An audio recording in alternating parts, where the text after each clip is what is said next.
बिस्मिल्लाहिर्रहमानिर्रहीम, अस्सलाम वालेकुम। बहुत शुक्रिया रेहान मुज़फ़्फ़र साहब, आप हम तो कोलीग थी IOBM के हवाले से। मेरा नाम शादेब शेख है, मैं डिप्टी डायरेक्टर हूँ सिंध फूड अथॉरिटी में। IOBM से मेरा बहुत करीबी ताल्लुक है। तालिब साहब is like mentor to me, और मैं बेसिकली तकरीबन post 2016 I have been teaching at IOBM, corporate business law पढ़ाता हूँ। और ये जहाँ हमने रिफ्रेशमेंट्स ली और जहाँ कोई क्लास थी, कोई एग्जामिनेशन था, तो मेरे लिए तो बड़ा नॉस्टैल्जिक टाइम होता है। आजकल तो मैं अपना PhD कर रहा हूँ, तो थोड़ा ब्रेक किया हुआ है। आई थिंक आप सेटल डाउन हो जाए तो बस करते हैं। मैं बहुत I am very excited to be part of halal awareness research council का जो सेमिनार है। आफाक शमसी साहब मौजूद हैं, उनकी इन्विटेशन थी तो हमें आना लाजमी था। डॉक्टर गफरान सईद साहब मौजूद हैं यहाँ, फूड साइंसेस के असिस्टेंट प्रोफेसर कराची यूनिवर्सिटी में। जवाद भाई हैं, सरफराज साहब हैं, तमाम जो ऑडियंस है, अस्सलाम वालेकुम। जैसे कि रेहान साहब ने बताया regarding the Sindh food authority, it is a nascent organization. I been a part of it for the past 2 years, और prior to this I was at DCDC Korangi. तो जब हम यहाँ आए थे तो कुछ जो मेजर हमें प्रॉब्लम नजर आया वो अवेयरनेस का नजर आया। ये ऑल्दो ये जो सेमिनार है ये अवेयरनेस के हवाले से ही है और हलाल पे है, तो I will definitely make my way to that topic. But पहले थोड़ा सा फूड अथॉरिटी के बारे में आपको बता दिया जाए। सिंध फूड अथॉरिटी जो कायम अमल में आई 2016 का एक्ट था, और 2019 में ये प्रॉपर फाइंडिंग हुई। इनफैक्ट आपको याद होगा जो एरिज़ोना ग्रिल का केस हुआ था, जिसमें unfortunately 2-3 children passed away due to eating expired meat. So that is where the court came in and a proper authority was formed. And ever since then we've come a long way. We have been inspecting various food business operators. ये मैं आपको बताता चलूँ कि कोई भी food business operator, be it from raw material to the food item broached in your plate, it has to be licensed. किसी भी फूड FBO हमारा सेक्शन 19 कहता है कि कोई भी FBO बगैर लाइसेंस के काम नहीं कर सकता, ठीक है। इवन आपका जो कैंटीन वाला है उसको भी लाइसेंस लेना लाजमी है, ओके। ये लाइसेंस कैसे होता है? जैसे आप ड्राइविंग लाइसेंस लेते हैं, आपका टेस्ट होता है, तो हमारी इंस्पेक्शन होती है मैन्युफैक्चरिंग यूनिट की। तो आप जो ये पानी से लेके XYZ चीज जो भी आप लेते हैं, उसकी जो मैन्युफैक्चरिंग फैसिलिटी उसकी इंस्पेक्शन होती है। जैसे रेहान साहब ने बात की पंजाब फूड अथॉरिटी की, डेफिनेटली इट्स एन ओल्ड, मतलब उस लिहाज से पुरानी ऑर्गेनाइजेशन है और 2011 में आई थी, and they have come long way, और उनका एक बड़ा सेटअप है। तो जब हम क़याम अमल में आए तो हमने उनसे बहुत उनके SOPs, उनके रेगुलेशंस को अडॉप्ट किया, और अब हम अपनी भी रेगुलेशंस हमारी अप्रूव होने जा रही हैं। तो पंजाब ने बड़ा काम किया है, but that again there's always room for improvement. Sindh food authority क्या काम करती है?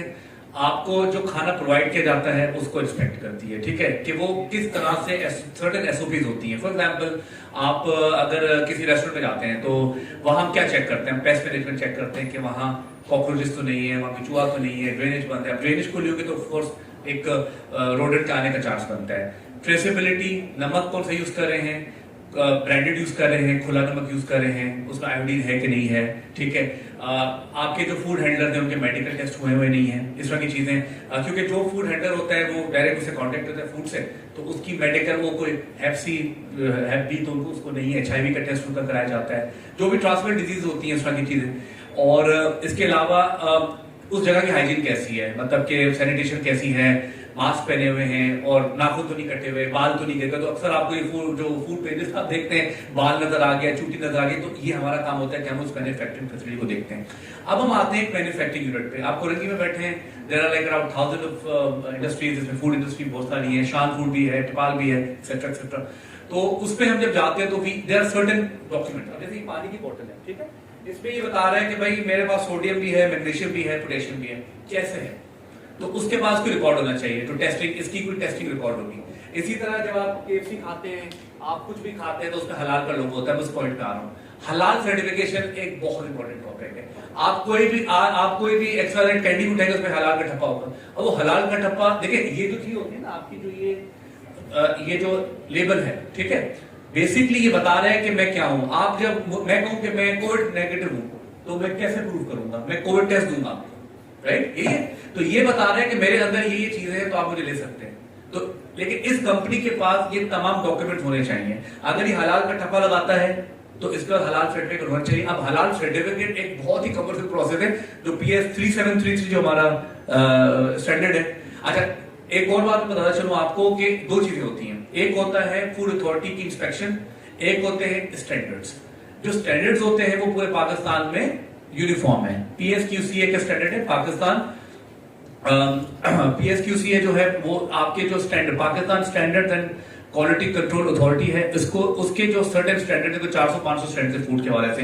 जो भी चीज बनेगी उस स्टैंडर्ड के मुताबिक बनेगी, और उस स्टैंडर्ड्स में बहुत सारी गाइडलाइंस आती हैं। अब मैं हलाल की तरफ आता हूं। अगर मैंने किसी प्रोडक्ट पे हलाल देख लिया, फॉर एग्जाम्पल शान फूड के उन्होंने हलाल का ठप्पा लगाया हुआ है, मैं पूछूंगा आपने हलाल कैसे लगाया, वो मुझे एक सर्टिफिकेट दिखाएंगे। उस सर्टिफिकेट की कुछ बुनियाद होती है, ठीक है। उसमें क्या क्या होता है कि एक तो हम इस्लामिक ममालिक में रहते हैं। अच्छा, हलाल बहुत इंपॉर्टेंट चीज है, ये आपकी एक तरह से मार्केटिंग वो गिमिक भी है कि हलाल होगा तो लोग खाने पे कहेंगे यार ये तो हलाल चीज है, क्योंकि हम अनफॉर्चुनेटली मुसलमान हम ज्यादातर हलाल के खाने भी आते हैं। बाकी हम कोई भी बदयाती करें, चीटिंग करें, वो अलग बात है, लेकिन खाना में हलाल खाना है। और वो दुनिया के कहीं भी मुल्क में जाएंगे तो हमें हलाल खाना है, बाकी हम कुछ भी खाएं पिए जो करें वो हलाल खाना है। तो बहरहाल, तो मैकडोनल्ड भी आया तो इंटरनेशनल चेन थी, उन्होंने हलाल का ठप्पा आपको दिखाया कि भाई हमारा तो हलाल मीट है, ठीक है। हलाल क्या होता है ऑडिट? हलाल ऑडिट में मैं आपको ऊपर की बात बता देता हूं, और ये ऑडिट हम नहीं करते, ये सर्टेन जो एक्रेडिटेड जो एजेंसीज हैं, जो पिनेक से एक्रेडिटेड हैं, ये वो करती हैं। क्या होता है हलाल, पहले उस जगह की सिचुएशन देखी जाती है, वो जगह कैसी है, नंबर 1, ठीक है। बेसिक हाइजीन तो हलाल ऑडिट के लिए बहुत जरूरी है। जो हमारी ऑडिट होता है, इंस्पेक्शन करते हैं, वेंटिलेशन सही है, ओपनिंग कोई ओपनिंग दीवार में तो नहीं है, खिड़की में ओपनिंग नहीं है, ठीक है। जो आप रॉ मटेरियल ले रहे हैं वो एक्रेडिटेड सप्लायर से ले रहे हैं, एक्सेट्रा एक्सेट्रा। हलाल ऑडिट में भी ये होता है, पहले तो ट्रेसेबिलिटी देखती है कि जो आपका फाइनल प्रोडक्ट है उसमें तमाम चीजें हलाल है कि नहीं है, एक बात उसकी एक अलग एक साइंस है। इसके अलावा उस जगह की फिजिकल वेरिफिकेशन होती है, ठीक है। उसके अलावा तमाम सर्टिफिकेट दिए जाते हैं। तो वो एक पूरा जो है ना, अगर मैं आपको 2-3 अगर चीजें बता दूं जो मेरे सामने है, इसमें आपका sources of foods, animal, bird etcetera जो भी है उसका ट्रेसेबिलिटी होनी चाहिए। हलाल फूड प्रोडक्ट की इंग्रेडिएंट की ट्रेसेबिलिटी होनी चाहिए। Slaughtering of animal should be as per Islamic sharia law, definitely ये बहुत इंपॉर्टेंट है। Hygiene and sanitation should be maintain and separation of halal and non halal line equipment storage. अगर कोई चीज नॉन हलाल है जो पाकिस्तान में तो नहीं होता, तो उसका बताया जाता है। जैसे फॉर एग्जाम्पल चाइना से कोई चीज मंगवाई जाती है तो उसका स्पेसिफिकली ट्रांसलेटेड वर्जन आता है उस लोगों का, और ज्यादातर कंपनी को ये हिदायत है कि आप जो चाइनीज आइटम मंगवाएंगे उनकी उर्दू ट्रांसलेशन भी वहीं से कराइए, सो दैट आपको पता चले कि वो चाइना मैंडेरिन में जो लिखा है वो किसी को समझ तो नहीं आएगा, तो उसके नीचे इंग्लिश या उर्दू होना चाहिए। इसके अलावा product should meet the federal applicable provincial law, जो हमारा लॉ है उससे मीट करना चाहिए। तो basically it all goes hand in hand. अच्छा, पैकेजिंग की बात करते हैं तो ये जो पैकेजिंग जो भी होती है ये PSQCA के स्टैंडर्ड के मुताबिक पैकिंग होनी चाहिए। अच्छा, अभी क्यों किया जाता है? इसलिए किया जाता है कि जब आप किसी इवन अब आप स्टूडेंट्स भी हैं, आप जब की जॉब के लिए भी जाते हैं तो आप लोग को सर्टेन गाइडलाइन होती है, आपने इंटर पास, अब ये नहीं कि आपने घर के करीब आपका कॉलेज था तो आपने पहले कॉलेज कर लिया, इंटर मैट्रिक बाद में, ऐसा नहीं है। आपको पहले मैट्रिक करना पड़ेगा, आपको फिर इंटर करना पड़ेगा, फिर आपको एक सर्टेन करना पड़ेगा, डिग्री लेनी पड़ेगी, फिर आप एलिजिबल होते हैं। इसी तरह कोई भी फूड बिजनेस ऑपरेटर जब तक सर्टेन गाइडलाइंस को फॉलो या SOPs को फॉलो नहीं करता, he is not eligible, unless he does it, वो एलिजिबल नहीं है। तो we have to be very careful. और हमें जो डॉक्यूमेंटेशन है, अनफॉर्चुनेटली पाकिस्तान में अभी तक इतनी अवेयरनेस नहीं है, ठीक है। बड़ी जो इंडस्ट्रीज हैं, शान फूड्स हैं, जो बड़े मैरान फूड हैं, इनको पता है, पेप्सी है, कोक एक्सेट्रा, लेकिन अभी जो नई जो कॉटेज इंडस्ट्री है, आपको स्मॉल मीडियम इंडस्ट्री नजर आएगी, उसमें बहुत अभी फुकतान है अवेयरनेस का। तो इस बात के साथ मैं आपको ये अपील भी करूंगा, रिक्वेस्ट भी करूंगा कि आप काइंडली जब आप किसी रेस्टोरेंट पे जाएं और अगर आपको लगे कि कोई चीज सही समझ नहीं आ रही, आपको कोई रोडेंट्स नजर आ गए, कुछ है, तो हमें हमारे नंबर से मैं यहाँ शेयर भी करा देता हूँ, हमें कंप्लेन करें। हमारी वेबसाइट है sfa.gos.pk, वहां जाइए, कंप्लेन लॉन्च करें। देखिए, we can not be omnipresent, ठीक है। हमारा एक लिमिटेड रिसोर्सेज है, लेकिन ऑफ कोर्स आप ज्यादा तादाद में है, आप लोग की बहुत जिम्मेदारी बनती है कि आप लोग ये काम करें और हमारे आईज एंड ईयर्स बने, ठीक है। Because together we can make a very educated society. और ये कहना कि भाई फूड अथॉरिटी काम नहीं करी, मसले का हल नहीं है। इवेंचुअली वो चीज आप भी खा रहे हैं, हमारे घर के भी लोग खा रहे हैं। हमारी एफर्ट्स चलती रहती हैं। अच्छा, सिंस आप ये देख रहे हैं पुलिस 60 साल से क्राइम आज भी है, तो ये ऑनगोइंग प्रोसेस है। कभी कभी ऐसा भी होता है, बड़ा नाम नहीं देता हूँ, आपको एक मिसाल दे देता हूँ before I and this topic.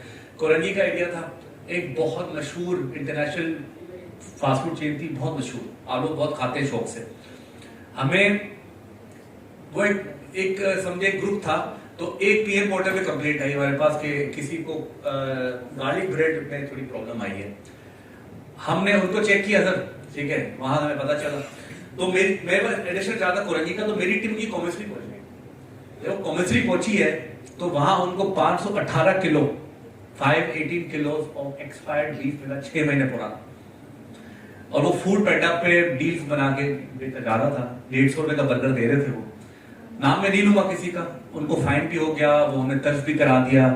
लेकिन उस समय रियलाइज किया कि यार फिर जो लियारी का एक छोटा सा ढाबा है वो तो फिर जाती नहीं कर रहा ना आपके साथ, जब ये बड़े बड़े नाम कर रहे हैं। तो बहरहाल पॉइंट ये है कि पाकिस्तानी हम we are here to support, we are here to do our job, लेकिन हमें आपकी फुल सपोर्ट चाहिए। गवर्नमेंट को कहते हैं ना कि क्रिटिसाइज करने से कुछ नहीं होगा, together we have to make this society a better place to live.